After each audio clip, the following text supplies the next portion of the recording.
Hello, it's Sonia here with The Pretty Stitch. Welcome to my channel. If this is your first time joining me, I'm so happy to have you here. So today we are going to be making a cowl, and to do this cowl I'm going to be using an eye hook or a 5.5 millimeter. So with this pattern it's actually going to be more of a recipe. So you can take the numbers and you can create you can customize your cowl, I guess is what I'm trying to say. So you can make it as wide as you would like, you can make it as long as you would like, you can use a variety of yarns and hook sizes. So for mine, I am using an eye or 5.5 millimeter. So I am going to be demonstrating with worsted weight yarn. I think it might be Hobby Lobby. I love this yarn. It's just some scrap, I'm not sure. But this is just an example of the recipe, and I'm actually making this cowl in sock weight yarn, so I will show you how far I've gotten. So here we go.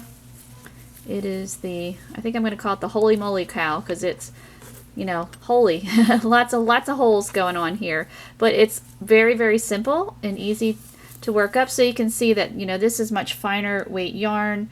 Here is the yarn. This is actually sock weight yarn. It's got some wool in it, so I will be blocking this. But I'm going to be demonstrating using worsted weight. And I do like a longer cowl, but you can certainly make yours shorter if you would like. So you are going to need to work a chain for however long you want your cowl. So just keep that in mind. And the amount you need to chain is a multiple of 6 plus 1. So for my cowl that I'm making, this one with the sock yarn, I chained 217. So for my cowl, I want it to be pretty long. So I think it's 36 times 6 is 216, then you add 1, it's 217. And you can use any multiple of 6 that you would like, it's up to you. I'm going to chain 25 because 6 times 4 is 24, and then you add 1 and it's 25. Just to show you just to demonstrate the technique here.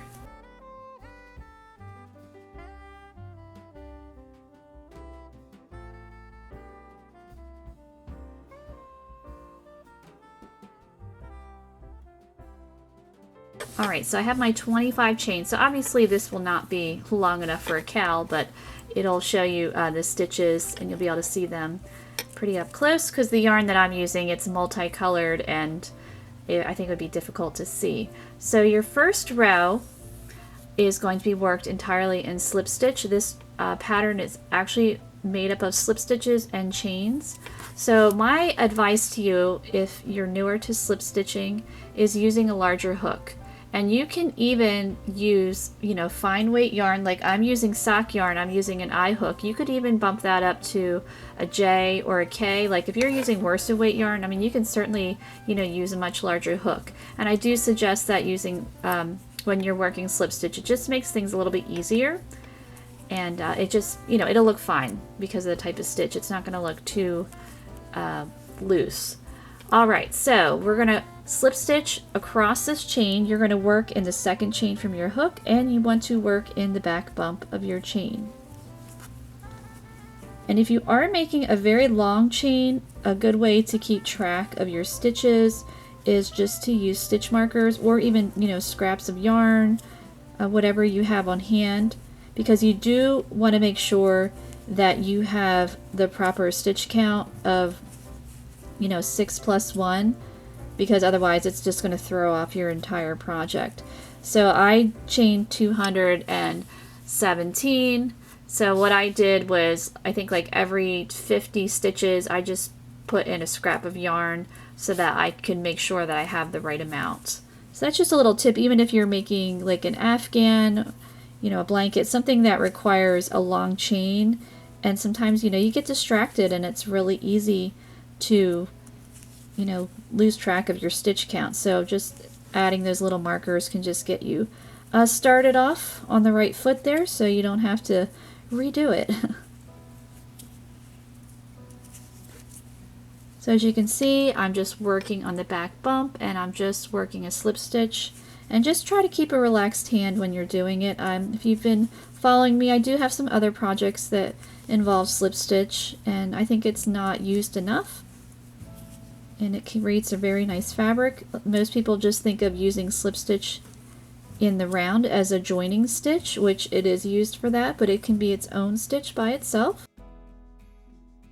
Alright, so there is row 1 of our little Holey Moley Cowl here. So we're going to get ready to work row 2. So if you're not that familiar with slip stitch, it can be very confusing as to where to work.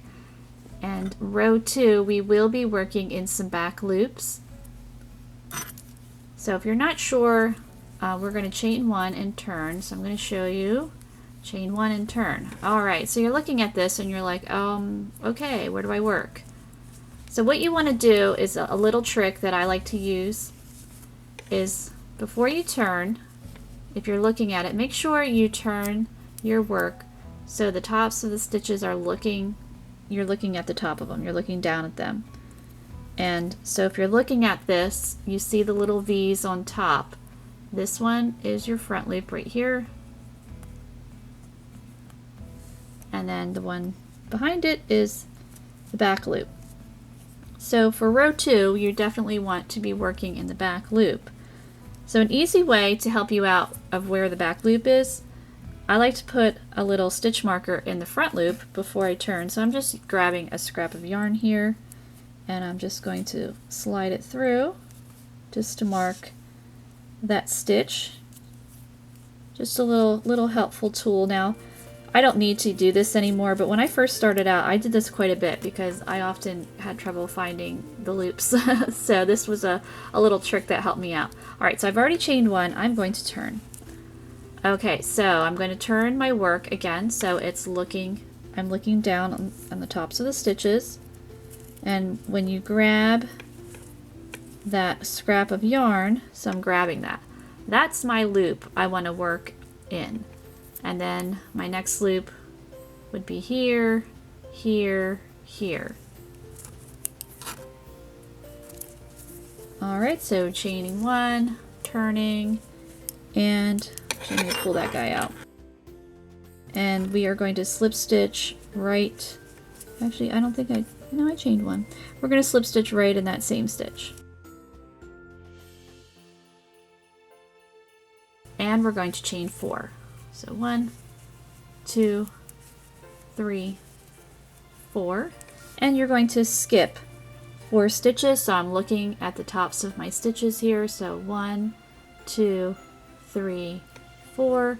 I'm going to slip stitch in the back loop in the next 2 stitches. So 1, oops, come on, yarn 1 to split on me. Let's not do that. And slip stitch in the next stitch. And we're going to repeat that. We're going to chain 4. And when you work your chains, just make sure your chains are relaxed. You don't want them too tight, you don't want them too loose. And we're going to skip 4 stitches again. 1, 2, 3, 4. Slip stitch in the next 2. You're going to repeat this all the way across your chain.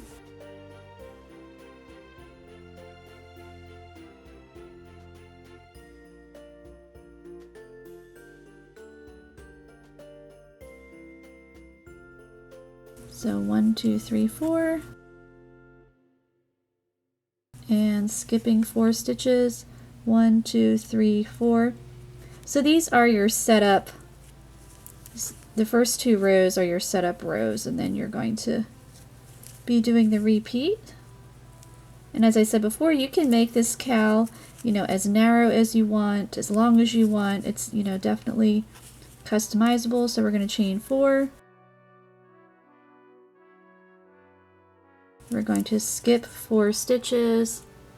So 1, 2, 3, 4. I have 1 stitch left, and you're going to slip stitch in that last stitch.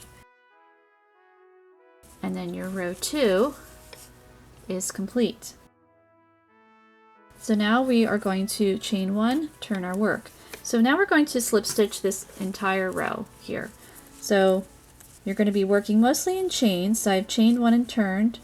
I am going to slip stitch in my back loop in my first stitch here, and I'm going to slip stitch in each of the 4 chains, and you can work in the chain however you like. It's fine, whatever you're comfortable with. So 1, 2, 3, 4. This yarn wants to split on me. Not a great choice. Alright, so now we're at our 2 stitches, so working in the back loop, you're going to slip stitch in the next 2. So 1, 2, and just keep your stitches more on the relaxed side. I tend to crochet tightly, so that can be kind of a pain when working this stitch, so I have to remind myself to just stay relaxed. Alright, so I'm going to slip stitch in my next 4 chains, and we're just going to do that all the way across.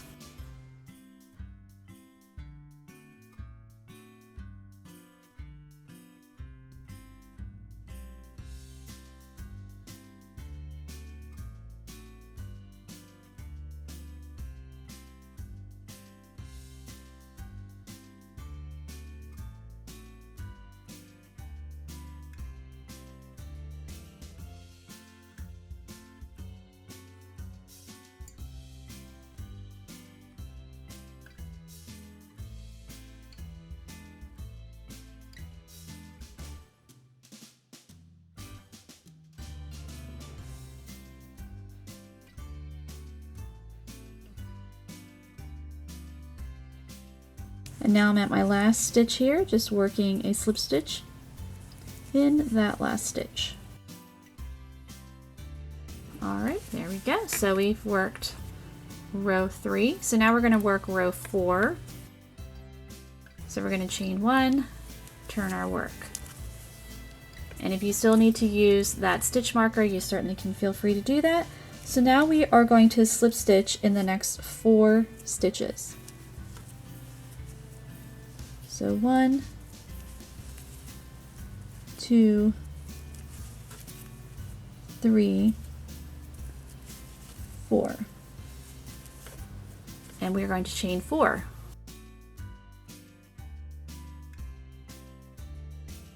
And now we're going to skip 4 stitches. So 1, 2, 3, 4, and slip stitch in the next 2. And this row is part of the repeat. And we're going to continue across, so chaining 4, and we're going to skip 4 stitches, 1, 2, 3, 4, and slip stitch in the next 2, and chaining 4. So once you get going on this, it works up pretty quickly. So 1, 2, 3, 4.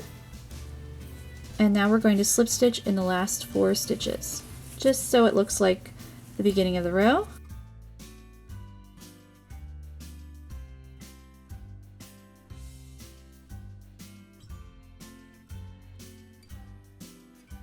Okay, so for this pattern, your next row is going to be row 5. So all of your odd rows are going to be slip stitching all the way across. All of your even rows are going to be the rows where you create your holes. Alright, so for row 5, I'm going to chain 1, turn my work, and I'm going to slip stitch across. So when you're working in the actual slip stitches, make sure you work in the back loops. So slip stitching in the first 4.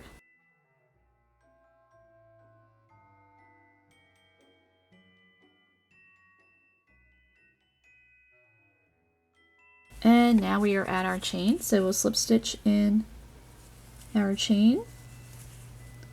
So 1, 2, 3, and 4. And slip stitching into the next 2. So you can see if you're using a thicker yarn, your cowl is going to, get wide pretty quickly, but because I'm using sock yarn, it's, I need to work a lot more rows. But we're getting there. You could also incorporate this pattern. You could just actually make a scarf if you want to. You don't have to, because what we'll end up doing is we will be you know, joining these ends to create the cowl. But if you just wanted a scarf, you know, you certainly could do that as well.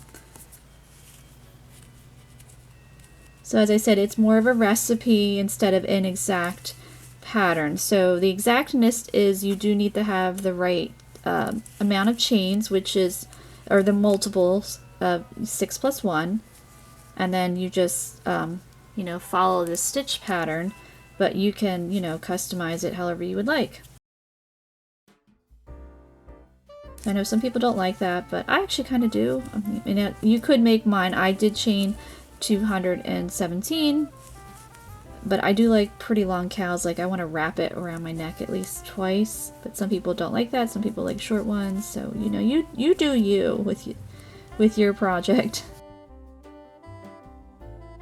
Okay, so there is row 5. So for this pattern, what you're going to want to do is you will repeat rows 2 through 5. So row 2, you chain 1, that is when you're creating the holes. Chain 1, turn, slip stitch right in that first stitch.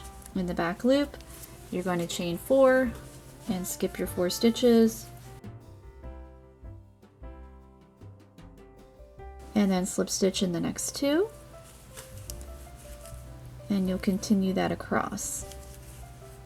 And then your next row, which is an odd row, you're going to slip stitch all the way across, and then your next row is an even row, so then you would be repeating row 4 where you slip stitch in the first 4 stitches, and then you chain 4, work in the skip 4, work in the next 2 all the way across, and then you would slip stitch in the last 4. So that's why you do need to make sure when you're starting out you have the right amount of chains, otherwise it's going to throw off your entire project.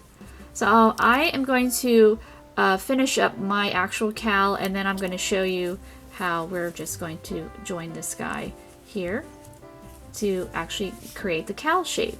So I will meet you back. Alright, so here we go with my Holey Moley Cowl here. So I worked 20 rows. So now we actually need to turn this into a cowl, and it's definitely going to need to be blocked. I hope this, you know, I can really get it to open up when I block it. This is some sock yarn that I used, and I think it's fun. You can definitely use, you know, whatever yarn that you have. I think I'll make another one with some thicker or heavier weight yarn just to see how that goes. Alright, so what we're going to do is we are going to attach these ends. So I'm going to find my other end here. And this cowl is reversible, so it doesn't really matter which side is facing. You can determine that. So here is my one end, and then here is the other. And what we're going to do is, since I don't like to sew, I'm just going to slip stitch across here just to close that up. So I'm going to chain 1.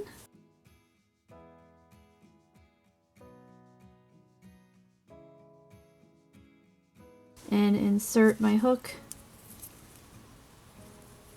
right here, and you're just going to want to pick up, you know, whatever loops that you can,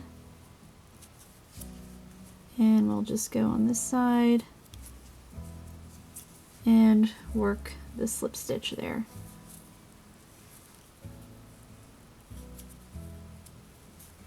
Now if you don't want to do this, you could certainly, you know, feel free to sew it.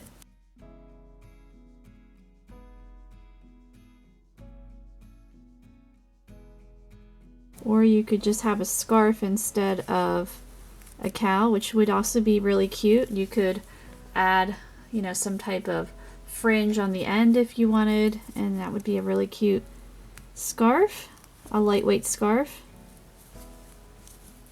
But I really love cowls. I love scarves too, but I probably like cowls a little bit more than a scarf.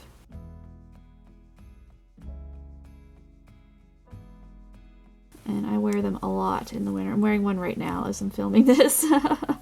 Not one that I made though. It was one that my daughter, she got it for me. You remember those Santa shops that the kids, they probably still have them at school, you know, where they get these kind of like cheapy items, and then you know, you give your kid a couple bucks and they can go shop for their family, and it's just the sweetest thing. I used to volunteer at one at my kids' school, and it was just so cute to help like the little first graders as they're dumping out like, you know, all of their pennies, or you know, some kids had like actual, you know, $20 or whatever, and then others literally came in with like a Ziploc bag full of pennies, and it was like, okay, I'm gonna go shopping, and you know, it was really funny. They just had no concept of money and how much things cost, so it was a fun time. Alright, so I'm just going to keep going, just slip stitching across. But yeah, my daughter picked up this cowl at one of those Santa shops, and I actually really love it. I like the color and I wear it a lot. It's warm.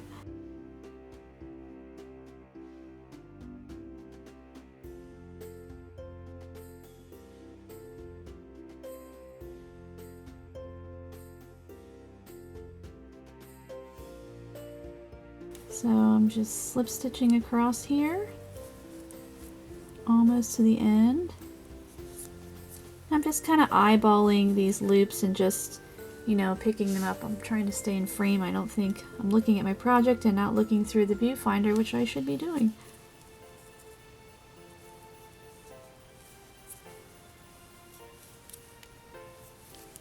And then what I'll do when I get to the end, I'll cut my yarn and then I'll turn it the other way. Now you can certainly, I worked 20 rows for my cowl before I'm stitching at my ends. You can definitely work more, work less, you know, however thick you want your cowl, or wide I should say.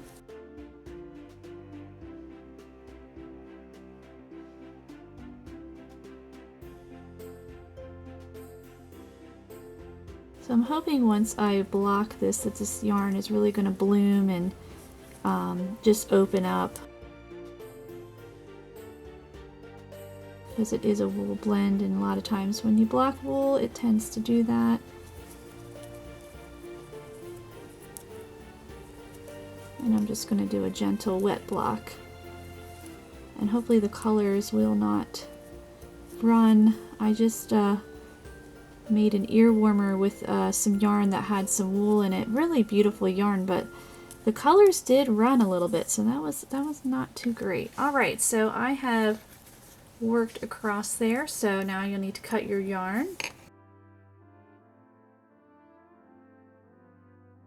Okay, so now I have attached my ends. So this obviously is going to be my wrong side, so I'm just going to flip it over, and now I'll have this part on the back of my neck, so you won't even see that. And so now I'm just going to weave in my ends. I'm going to block this, and depending on what the sample that I was working on, I was using some just acrylic, and it, you know, since it's stiffer, it was kind of holding its shape a little bit better. So you might not need to block, but I definitely, and my dog got a hold of this too, so it's kind of gross, so I need to block it. But I hope you enjoyed this project, and I thank you so much for watching.